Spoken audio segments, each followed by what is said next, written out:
Please subscribe to Face TV Africa and turn the notification on. Face TV Africa, ẹ jọ̀ọ́ ẹ subscribe, hete.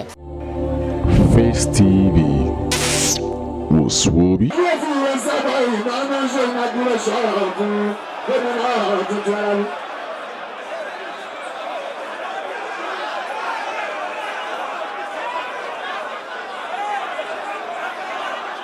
Àwọn tí a ti rẹ̀ sẹ́wọ̀n ẹ̀kọ́ ìpapọ̀ abúlé ń sẹ́ sẹ́lẹ̀sì ẹbí pẹ̀pẹ̀ tù ó gómìnà tuntun lẹ́kùn sí ọ̀tọ̀.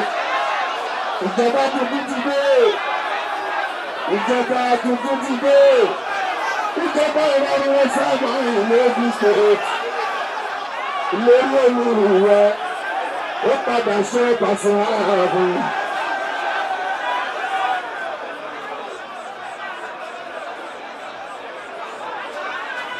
Ìlérí olùrùwẹ̀ ó padà ṣe sẹ́rẹ̀ ìbúrúbáṣe. Iṣẹ́ sẹ́lẹ̀sì dáadáa kọ́ bí ọdún mẹ́jọ ló máa lè bá ṣeré. Iṣẹ́ sẹ́lẹ̀sì dáadáa kọ́ bí ọdún mẹ́jọ ló máa lè bá ṣeré. Gbogbo àwọn oníbi ọ̀dùn wo lókùn sí òde. Lásọ pé dàgbà bí ọdún ní bàṣẹ ààbò. Gbogbo àwọn ọmọ lèrè lásọ pé iṣẹ́ sẹ́lẹ̀sì dàgbà sí òde. Lásọ pé dàgbà bí ọdún ní ìlànà ìgbà ààbò. Gbogbo ìdíṣẹ́ látàkọ̀ gbogbo ìyá lọ́jà àpáta. Bàbá lọ́jà àdúgbò bá ṣe. Lásọ pé iṣẹ́ sẹ́lẹ̀sì dàpọ̀ gbọ́dọ̀ ní bàtí àgùnrin aláwọ̀. Ọlọ́run bá ṣe fún un pé ojú ẹ̀dàgbà náà ṣe é ṣe pé wọ́n ti lé. Àwọn bọ́lá bá a sì wà ó pé wọ́n ti lé. Ọlọ́gbẹ́ àgbẹ̀bá àjọ ni. Àwọn ará náà ń wò ó dàpọ̀ gbọ́dọ̀ láwájú. Àwọn tí wọ́n fún ìyẹ̀kùn ló bá ṣe. Àwọn ọmọ pé wá. Fún inauguration dàpọ̀ Abíọ́dún ọ̀pàṣẹ àlọ́pàá. Ẹ̀yin tó kù sí ẹsẹ̀ bọ̀yìn àgàtà ẹ̀kọ́ ìṣòro ìjọba tó tó bẹ̀sẹ̀ àgbẹ̀rẹ̀. Ìgbà sí ẹsẹ̀ àgàtà. Ilé ìbí gbogbo ti gbọ́ bọ̀sẹ̀ ó ti gbọ́ ti ní bá. Ilé ìbí gbogbo ti gbọ́ bọ̀sẹ̀ ó ti gbọ́ ti ní bá. Ó gbọ́dọ̀ pé òwe bá jẹ́ lójoojúmọ́ ẹ̀dá ń jẹ ṣàwọ́mọ̀ o. Ìgbà tó lọ́dọ̀ ìwé ẹ̀jẹ̀. Àṣẹṣọ ọlọ́dọ̀ bàbà bí mi nínú ẹ̀dá olówó ìlà. Iṣẹ́ kì í ṣẹlẹ̀ gbà ṣe. Láàsì owó ṣẹlẹ̀ àjàká.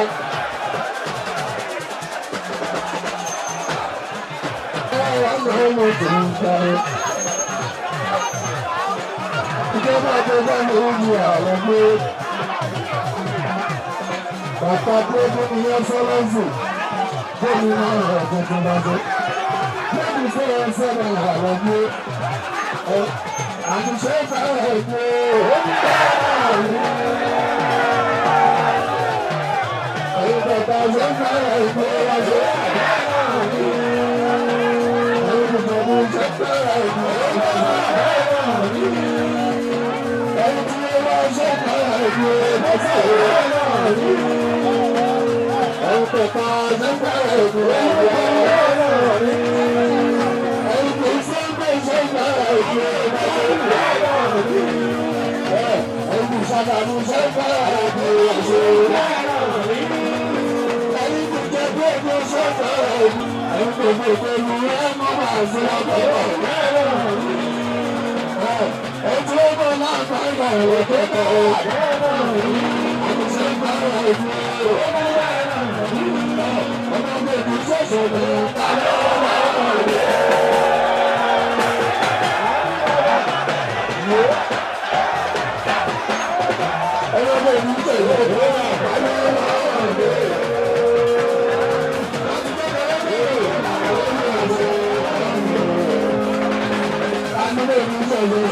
lè lórí kúrò nínú sáìkù. Lẹ́yìn ní àìmọ́ aṣọ tẹ̀lé apá. Wọ́n wá tún lọ kárí iṣẹ́ lásán tó lè bàbá. Ọ̀gá ńlá, ọ̀gá ńlá, ọ̀gá ńlá, ọ̀gá ńlá, ọ̀gá ńlá, bọ́ọ̀sì, ọ̀gá ńlá, ọ̀gá ńlá, ọ̀gá ńlá, ọ̀gá ńlá, ọ̀gá ńlá, bọ́ọ̀sì, ọ̀gá ńlá.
Please subscribe to Face TV Africa and turn the notification on.